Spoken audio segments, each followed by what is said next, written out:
much for that. Okay. So now, let me now take this opportunity to introduce the creative genius behind The Rise of the Fallen. Any idea who's the author? All of you know that, right? Of course. A man of many talents. While you may know him as a producer, actor, director, Abhishek Krishnan is not just that.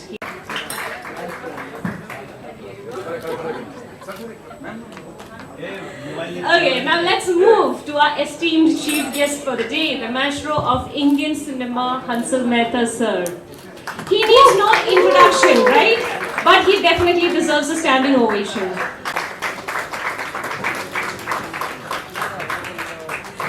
Okay, now let's dive into the realm, the magical realm, the rise of the fallen.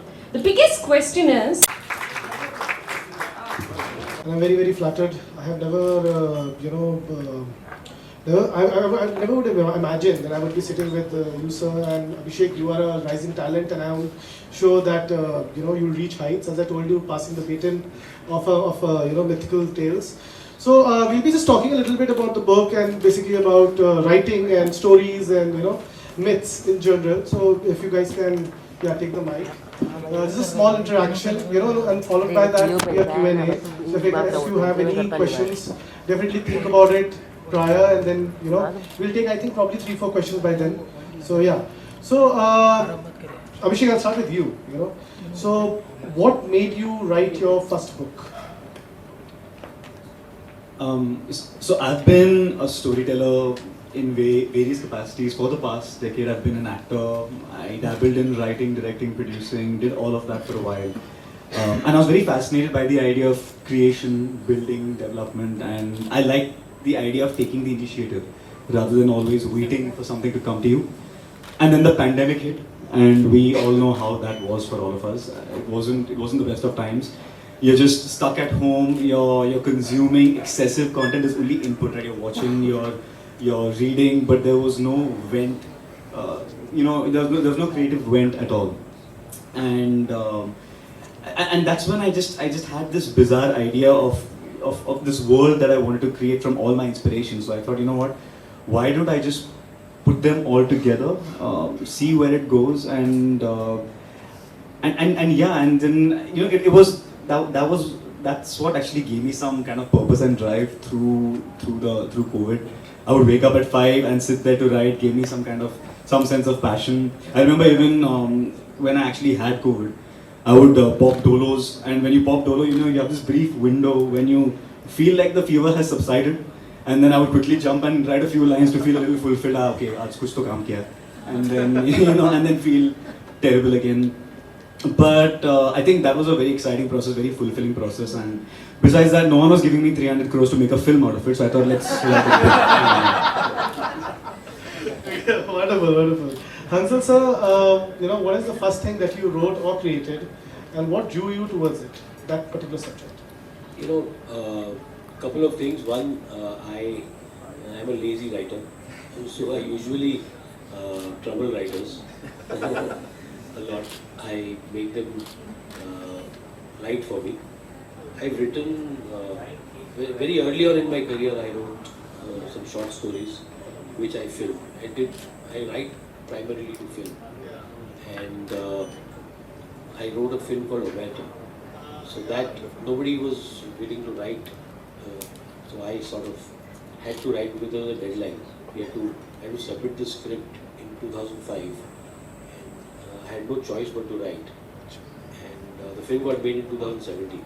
So 12 years after. How long did it take to write? 2 days. Because they wanted it in 2 days, and I lied to the producer saying the script is ready. So that was my.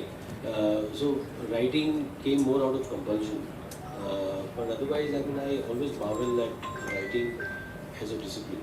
I'm a reader, I'm a voracious reader, and I find writing an amazing discipline. To just sit down and write those pages and to churn out, For me, writing is about having that discipline of churning out an X number of pages, day after day, day after day. I must have at least 15 incomplete scripts and books on my desktop which I carry around, which I sort of make as a retirement plan. Like, whenever I retire, I will finish all this. I will publish books and I will sell my scripts, but I don't see myself retiring at all. And you shouldn't, of course, because we would be, And one more thing, the question that she asked, that what would you like to see in Bombay? Yeah. More bookshops. That's true. Round of applause for that. Yeah, absolutely. Absolutely. I think it's essential. It was an amazing culture that the city, and a big part of our city's culture, bookstores. Like I remember when I was in school, there was a bookstore on SV Road called Wellington Bookstore. We used to go there, hang out there. But all those spaces are gone. Lotus Book House, which was at Reclamation. We used to spend hours there. I mean, that's where the first set of Khana Khazana emerged from. The first set of recipes were chosen from there. Just sitting there, looking at the books, and they never stopped you from sitting there and reading those books. And it's dying. I mean, we are ordering it online, reading the synopsis. I find that great progress, but also hindering the joy of experiencing books. So great that there is a bookshop in such a big space that is still alive and kicking in the city of Bombay. Oh, lovely words, sir. Thank you so much for those words. And so, Abhishek, to you, how did you kind of mix? Because with how much I've read your book, it's a mix of kind of mythology, myths, legends, with modernity. So, how did you come up with those ideas? Like, what? Tell me a little bit about the process, so that would love to hear. So, I mean, I was always a fan of mythology, Hindu, Western. I read a lot of Amar Chitrakathas growing up. Marvel comics, I watched the Marvel films. I'm a big fantasy fan generally. And I think it started off with what if and why not. Like, you see all of this happening in New York City. So I was like, why can't it happen in Amchi, Mumbai? It started off with that. And it's just picking up and just pushing that boundary a little further each time, right? I would think about the fact that what if Satan, who was like the first fallen angel, right? What if he conspired with an asura to take over the city of Mumbai, starting a revolution against the gods? And amidst all this, there is this 26-year-old hyper anxious copywriter working in an ad agency, a Bombay-bred boy, who's caught in the middle of all this, right? And anxiety also is something that I think a lot of us deal with these days. So amidst everything, a very simpleton like him, he's caught in the middle of this celestial warfare. It's to say that all of this is going on, so it could happen to anyone like you, me, anyone over here. So then, what would the outcome be?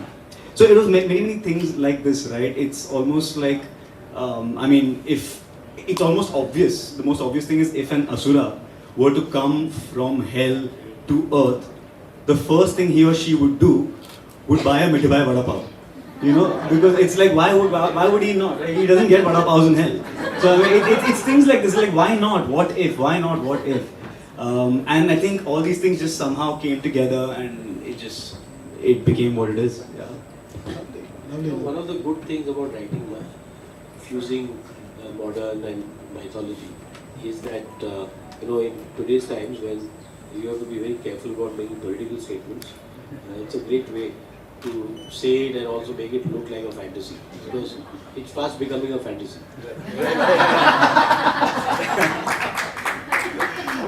But what's your relationship with myths as well, sir? Like, what's your relationship with myths, legends? We've grown up reading myths and legends and imagining like they are the founding the foundation of your imagination, of your ability to look at the world not in such flesh and bone.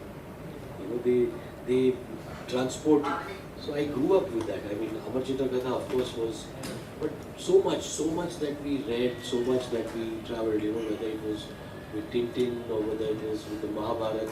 whether it was with Asterix or Obelix, or whether it was Mad Magazine. You always traveled worlds. I always imagined myself as Tintin. Traveling into time, into a place, finding things. Indiana Jones always fascinated me as a character until they made the last part. But I think mythology is the basis of all our storytelling, and we have such a rich heritage of mythology, that I'm glad writers like Abhishek, you, and newer writers are embracing this form and giving it a new twist. Otherwise, it leads to stagnancy. The same myths are repeated, and we keep upping, we keep making that past a part of our culture. I think the importance of reinterpreting, reimagining, and creating myth. That is what fascinated me to this book.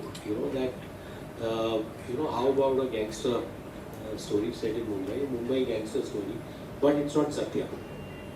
And it's set in a mythical time.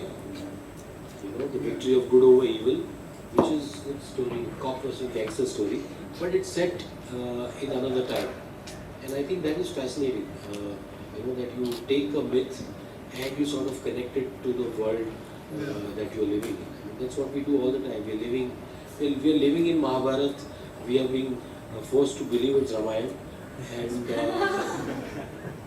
and we need more myths. Any project that you're working on regarding myths? Well, like him, I don't get enough money to make my movies. Lovely. Okay. That's the hope. So let's hope that any producers looking out there, please give these talented guys some money so that they can write great. The mythology I'm working on right now is Mahatma Gandhi. He's fast becoming mythology for us. Oh yes, that's the next. But he's becoming mythology because people almost believe that he did not exist. So a lot of mythical elements in the book, Abhishek, especially angels, right? So how do they play a significant part in the book? Because I write a lot of on Hindu myths myself, and I'm a Christian, by the way. So it's something like, how did I believe you are Hindu, right?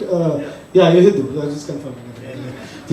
But yeah, so are you writing an angel? So that's very interesting. Like, what was the dynamics? What do the angels play a significant part in the book?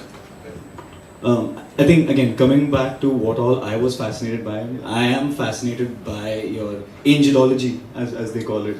So whether it's Western mythology, Hindu mythology, Greek, all of it alike. So I've taken kind of bits and pieces from all of that.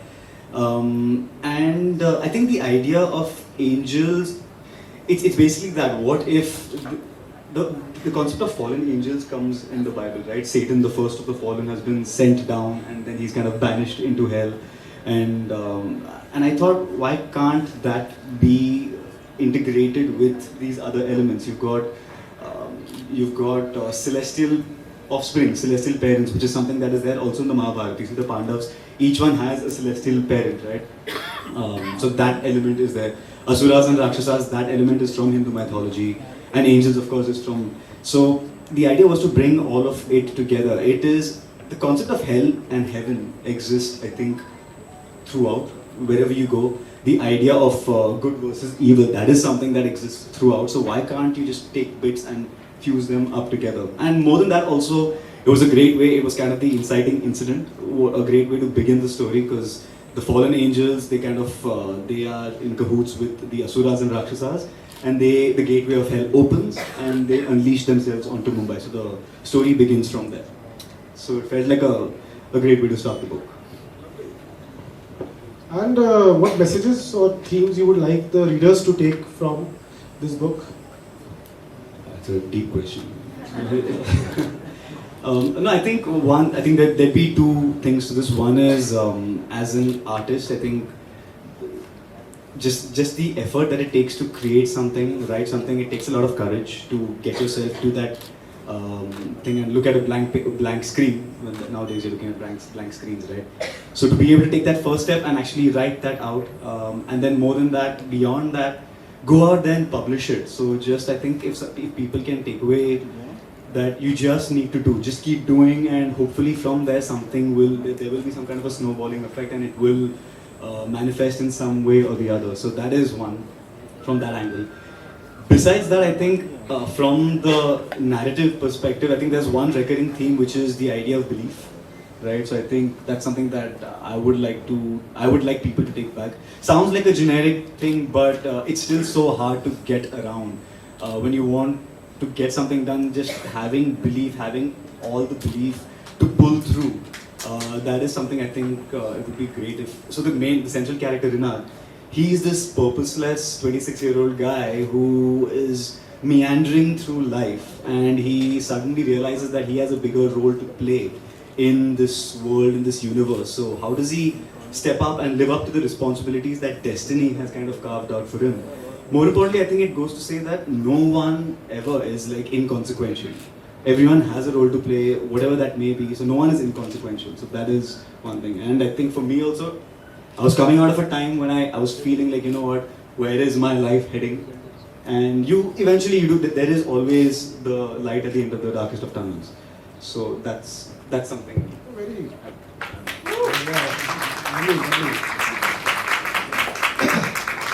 Also, sir, it's there's so many important points that he has made. So it's very tough for young artists to get their voice out there. So what would be your advice to the young artist out there? Who might be, this will be covered everywhere. So anything you would like to give inspiration? I think it's just doing, what Nike says. Just do it. I think that is important. Doing is so important. Very often we think, why am I not a writer? Because I haven't done it. You sit there, it's a lonely job. You sit, you write, you stare at a blank page, you feel sometimes, you revisit what you've written and say, terrible. And then you go back and write. You write, you rewrite, and that, I think that sheer discipline is what every artist needs. To never give up, to continue doing. That is important. And of course, it needs, ultimately it needs a patron. As a publishing house, what you are doing, it needs many more such people to bring that work out. Every piece of art has an audience, whether it's one person or a million people. I think we have to write it for that one person first, which is yourself. Do it for yourself. You're the first member of the audience. You're the first consumer. You're the first reader. Do it for yourself. A million will follow, but continue doing it. Don't give up. If you can read what you've written, then your first audience is already there.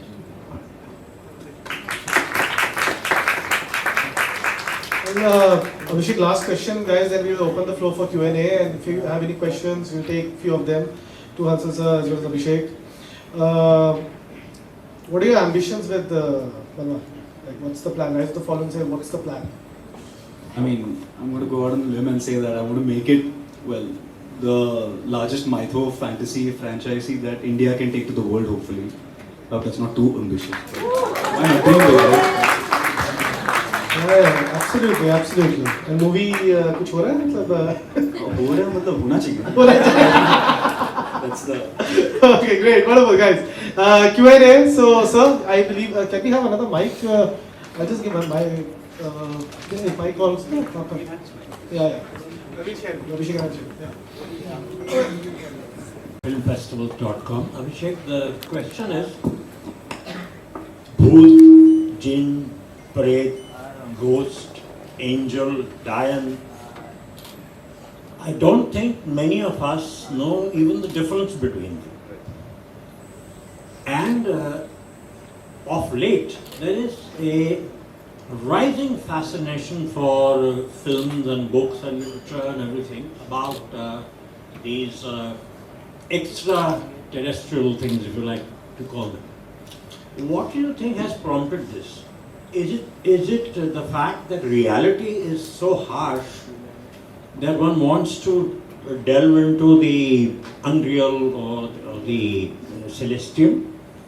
And the second part is that now that 3 years have passed since COVID, you'll be able to raise 300 crores, I'm sure. I'll start with the latter, second part. I really hope that comes true soon. And I hope you have some connection with the genie or something. So. Genius. 3 magical wishes, so my first wish will be 300 crores. No, I think you kind of hit the nail on the head that reality does get hard, and I think we deal with it on a daily basis, and I think as storytellers also we like to live in the bubble that we do. So there is a sense of wanting to escape from it, going into that. One is that. Secondly, also I think as people grow old, as storytellers also age, they tend to also go back to their roots for inspiration. That's what I feel. Because I think when I was young, I read the Amar Chitrakathas, but then there was a huge gap after that. When you're in your teenagers, you're being all rebellious and stuff like that. I just do what I want to. So you're not really. I think you're not looking for any further inspiration. But then when you hit a block in your life, then you start going back to your roots. Like I very recently, after that, years ago, but that's still recent compared to when I wrote the book. Read the Mahabharata, read the Ramayana, tried to read a lot of Devdutt Patnayaks and these kind of things which I would have never read when I was young, as often, except in the form of comics, Amar Chitrakathas. So I think it's both of that, escaping reality, yes, but also going back to our roots, a combination of those two. I don't know if that makes A sense. small follow-up. Till about 20 years ago, the Central Board of Film Certification, as it is called, had a clause saying that any film that promotes belief in supernatural, magic cure, fantasy, total celestial fantasy and things like that, not Shiri, Farhad and all that, will be banned, not allowed. Now you have such a spate of films with this subject. So is it something that was bottled up all this time and suddenly exploded, you think, or is it some other phenomenon? No, I don't think it was bottled up. It's just going back to the previous point. I don't think there's any sense of rebelling to that idea. So I don't know. Is there something you want to? Yeah, Hansal Bhai can add. This particular clause I was not aware of. Yeah, even I was not aware of. I made my first film 27 years ago, maybe because I haven't made films on these themes, but I was not aware of this. And yeah, I mean, I think it's come from this, I think Lord of the Rings, Harry Potter, that has really given rise to this. People have realized that there's a business model that exists. It's ultimately a business. And I think that has led to this. I think everyone was fascinated. We watched our spectacles and enjoyed them since we were kids. But I think now it's come closer home. The British, Lord of the Rings, Harry Potter, all this has taken on popular imagination, and all of us feel that there's a franchisable, potential for all these stories, which is why the Ramayana is being made with major stars. The Mahabharata is being made. We are retelling these stories, and as I said earlier, I'm glad it's being reinterpreted, and there is a newness. We are telling the same stories. Thank you, both of you. So, Okay, so. Please. What's your name also? My name is Tanya. Congratulations, Abhishek, on this amazing launch. My question is, I think mythology is something that's unique in that it's very personal to all of us, but it's also very universal. All, like Sir said, read Amar Chitrakathas. We've all heard our grandparents tell us stories of various mythologies.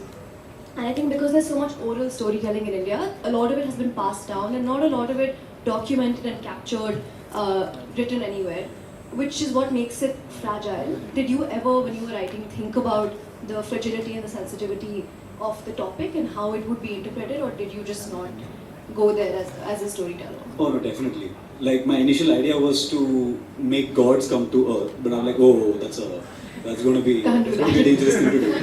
So let's just do like inspiration, celestial offsprings. It's not the gods. Gods are there only. We're not disrespecting the gods, so no one can oppose the film. No, definitely I thought, because I mean for me also, I come from the world of film, television, my ambition is to see it on the big screen. Many people said that even when they read it, it's written almost like a screenplay. That was the first remarks that I got in the first draft that I sent out. They were like, it feels like a screenplay. So there had to be a learning curve around it. How do I make this not a screenplay and more of a novel? Because there is no audio visual cues over here. It's just the words that is. So I mean, yes, I did. Very conscious about that. Hansalji, there is a very thin line in his script, in his stories between reality and fiction. You are on the realistic side, so would you even consider making a film on his? No, I'm fascinated. As I said, I'm fascinated. I would love to explore these themes. Adapt the book if I'm able to. And these are things that, it's one of the boxes in my journey as a filmmaker that I've yet to take. And I really want to do that. It's a gift for my children, for my grandchildren. Telling these stories that are fantastical, that are transporting them into another world. So yeah, hopefully one day that could happen. And I think with the birth of streaming and not having to rely purely on theatres to bring in audiences, to be able to tell this in a longer format, I think that has opened up greater possibilities. So maybe it's not a fantasy for me also. I just want to say that it has been officially documented that Hansal sir wants to adapt the book. Headlines. Just.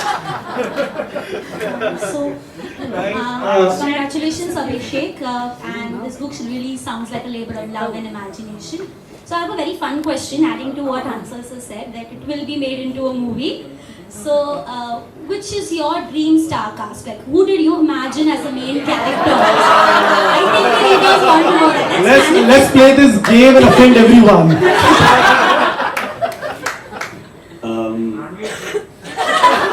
I cast myself. No, why can't I just? No. I don't. I obviously had faces, and I had. So for me, in terms of a process as well, when I write, I need to have faces to it, right? But there are faces from all across. They're not from here. They are people from my daily life. You That kind need of to a be an thing. integral part of the movie. Huh? You need to be there for Yeah, casting. absolutely. Somehow I have to find my way into it. But no, I'm not really given that any thought. I think that really needs to. Yeah, no, it can't be just like SI of that as I've spoken about. But That gives us an imagination power. yeah. The readers can Who imagine. do you think? I mean, have you read the synopsis? I read the synopsis and you said Satan. So I think the one person that comes in our mind is Ranveer Singh when we talk about a villain who is, There you go. a lovable villain. That's the one that comes in our head. Yeah. Or maybe from KGF, Harshira, Yash. Yash would also be a good option. Just Satan is not too lovable, just to kind of burst him up. I think our readers, morally grey is our favorite color. Just to answer I'm his dad. He also had my face as one of the but hopefully it's not the evil character. So, Kiran, you. Yeah, Kiran. Yeah, so I was about to ask, but I think the beautiful lady actually asked the question about the mythology thing. But the second question is that creative people in journal gets to a point where they're creatively exhausted, which is also called a creative block, by the way. So how is it that all three of you, because all three of you in the creative direction, how does you overcome it, or you don't even think about it? How does that go for you? I think we started from Creative block. Very important part. I think I have answered that you have to keep, creative people should not feel ashamed of procrastinating. You should not be afraid of taking a break. You should not be afraid of being seen as doing nothing, because you're never doing nothing. You know, and that is the freedom that art is supposed to give you, and that is the freedom that art gives you, to be doing nothing but yet doing a lot. And you know, I think, and don't take it too seriously, that if I'm free and I'm thinking about my story, you know, I think the clues come from the simplest of things, from the car on the streets, from the person that you meet, from the food that you eat, from the sky, from the stars, from everywhere. It just, it will come someday. And so I think to have faith in the process, that being blocked is as crucial to the creative process as it is to doing. I think that understanding is very important. I've learned the hard way, but now my wife doesn't complain that I'm lazing around. Kevin, you are a very well-known author yourself. What made you choose this book? That's a good one. That's a good one. And to be honest, that comes from, that's why I asked you this question also, which is when I saw angels and asuras, you know, fighting each other, and I was like, yeah, ye interesting part lag raha hai. Never have I seen this kind of fusion. I think that was what piqued my interest. So yeah, absolutely. I think last question, I guess. Last question, and no repeated question. By the way, I think the man or the boy, the man boy in the back. The man. Yeah. No, I believe, yeah, I've seen you on the television as well. I mean, good. Thank you. My name is Viraf. The man boy is called Viraf. I have a fun question and a serious question. I'm going to start with the fun question. It's amazing. We have three fantastic storytelling minds from different walks of life and different mediums. Hansal sir, Kevin, you yourself in your own right. I have a question for all three of you. And what propels you to tell stories, each one of you? Is my first question to all three of you. Abhishek, it's your book launch, maybe you should start. I think to be able to two things: to live out fantasies that I could not in real life, you know, do things that people would otherwise throw me to jail for. One is that, and this may sound a little narcissistic, but to be able to play God, where I create the world, it's my rules. No one can tell me that this is not how it should be. No, I decide how it should be. You know, so it's a little bit of a ego kick. I'll admit it's a very much ego kick. Yeah, and escaping into fantasies, doing absolutely horrendous, incorrigible things that one would not accept around here. You know, I hope I didn't scare anyone. What propels me to be a writer? I think I'm not really good at anything else. So, you know, I kind of realized that that's the only thing I'm good at.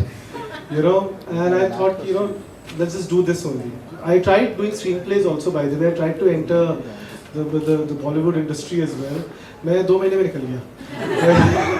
फिर हो गया. So I'm a happy novelist. So yeah, that's. I mean, I have a very simple reason to tell stories, and that is to overcome my shyness. I would rather talk to people, rather socialize through the stories that I tell. I would rather be known by my stories than by who I am, because I think the reality is not as good as my stories. You have a fun question as well? Fun question. Yeah, fun. That was the fun question. Now the serious question. My serious question is, what role did Palak have in your journey as an author?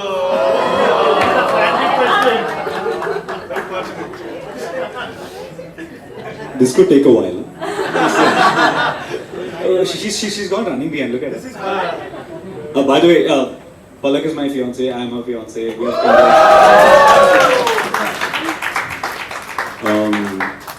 Marriage is in February? Fair. February, so everyone's invited, by the way. Just, So now that I know, I've seen her aunt behind. So she's a niece of my classmate from school, Annie, who's right there. And, so I was wondering what you were doing here. Now I know, and I have spoken to Palak, who's a writer in her own right, a very good writer in her own right. So yeah, congratulations to both of you. More congratulations. No, like Sir said, she's a fantastic writer. She's been doing it for a long time. She's trained, and I've read her work. It's just incredible. I think she always keeps me in check. That's one thing. I'm talking about generally in life and otherwise also. She's always one keeping me in check and always pushing me. This entire event also, putting it together, being that pillar who kind of, she's almost like gravity, right? She pulls everything and makes sure Earth kind of is held together. So she's got that force. She's really a force of nature. So I think overall, that's kind of the thing. I could go on and on, but I think let's keep it to Great guys, thank you so much. If you have any other questions from Hansal sir and Abhishek, you can definitely ask once the event is over. So thank you. Thank you everyone. Thank you so much. Thank you so much. It's a Sunday well spent. At a bookshop launching this book, and I think just seeing the turnout is encouraging that there are people who still read, which is wonderful. People who read beyond Instagram posts and tweets.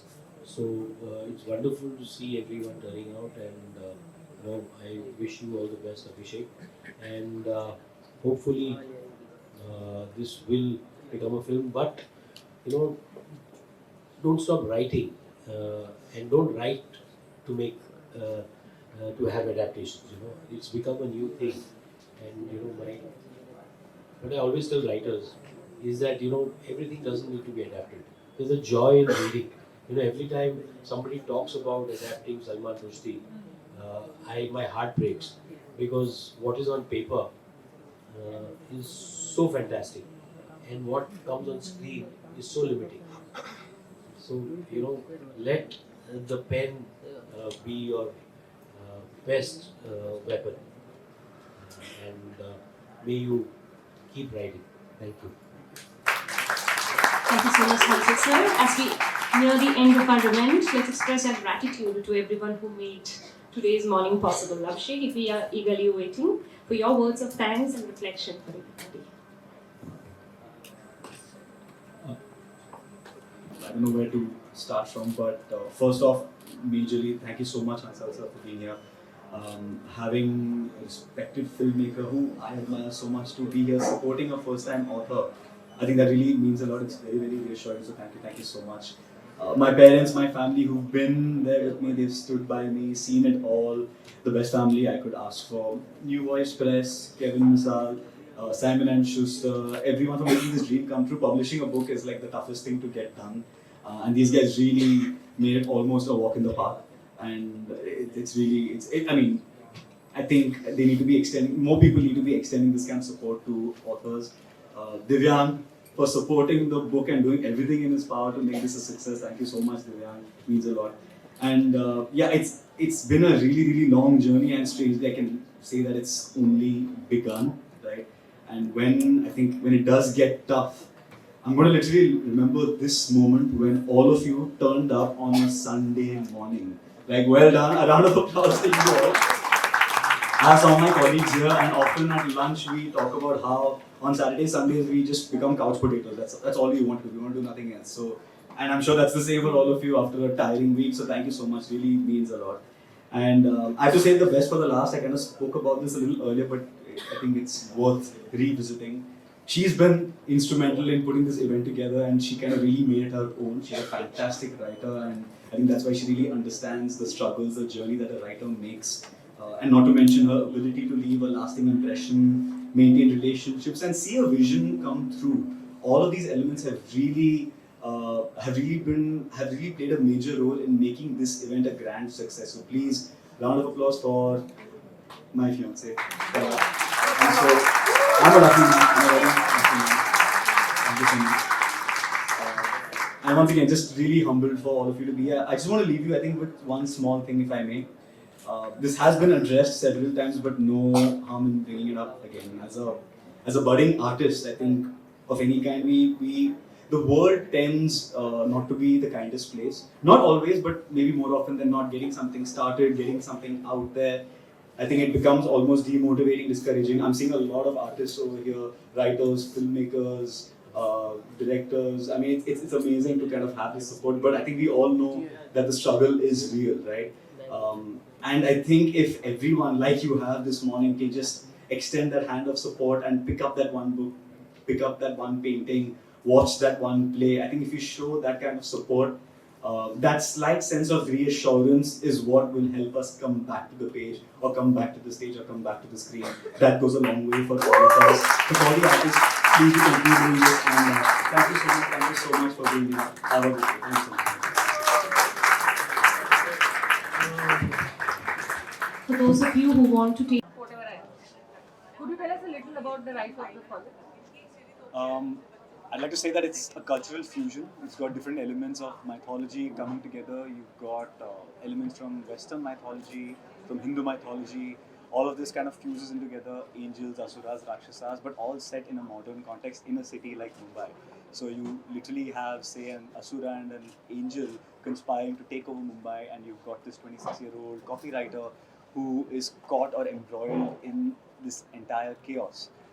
And then what unveils is what happens. So that could happen to any one of us, you know, like how it happens in New York City. Why can't it happen in Amchi, Mumbai? That's the. How long did it take you to write this? I wrote the first draft. It took me about 6 to 8 months to get the first draft out, and then I just did my own thing of. I mean, it's called self-publishing, where you just put it out there and you figure out a way. And then I think about a year or so later, Kevin's company, New Voice Press, came on board. They picked up the book, and now it has a new life. It's seeing a new journey. So I think end to end it could be about 2 years maybe since the time I thought about it, and yeah. What made you pick up this book? What I really liked is how the angels and the asuras kind of came together, and there was a fusion of different myths from all over the world. And I think that is what really interested me into it, and that is why the reason I picked up. And plus, I always bet on the author more than the book. So I took a bet on Abhishek. He's a very vibrant and a very energetic guy. So yeah. Hansalji, it's so nice to see you here. For a realistic filmmaker, this is a work of fiction. So tell us what excited you about coming here and supporting us. The work that we do is all born out of fantasy, and we look at mythology as a way to sort of expand our universe, our mental universe, our imagination. And I'm glad that this writing is being done by younger writers, that they're embracing this form, that storytellers like us can sort of aspire to make a fantasy which is not necessarily steeped in the past, a fantasy that is steeped into that merges the past, the future, and the present. So yeah, I mean, it's amazing. Abhishek is a talented writer, and just to be here to support him in this endeavor, I think it's my honor. Sir, any chance Rise of the Fallen will be made into a OTT show or a film by Ansel Mehta? I'm always hopeful that good work finds a larger audience, and that this book finds an audience that is visual. Particularly myths have great visual potential. So I hope that this gets made, and I've already put my hands up for the rights. So yeah, hopefully we are able to make this happen. The $1 million question, which role do you envisage yourself playing, because you write stories like screenplays? When I started writing off this book, I tried to stay as close to home as possible. So you start with the lived-in experiences, right? So you can write honestly, you can really feed off those instead of writing about a character that you don't really know about. So I think I'll have to say it'll have to be the central character, because a lot of the things, the way he leads his life, the way he makes his journey, was inspired from the thing that I went through, right? It's just easier when it comes across as more honest, I feel. So definitely the lead character. Being an author is one thing, supporting authors is another. How do you manage both the roles? I don't. It's very hard, and but I try my very best to actually be there for all the writers. I know how tough it is to be a writer out there. I know how lonely the job is, and I think if Abhishek has friends like me, and I have friends like Abhishek and Ansel sir as well, I think we all are supporting writers out there, and yeah, so I think that's great. That's how it should be. Any last words, Abhishek? Buy the book. Please buy the book. And please let me know what you think. I'm really eager to know that. Good, bad, ugly, whatever your thoughts, please let me know. And of course, like the way Hansal sir showed up and supported, please go out there, support first-time authors, playwrights, screenwriters, actors. Please just show your support, and whatever you do, little will go a long way for them. Thank you. Thank you so much.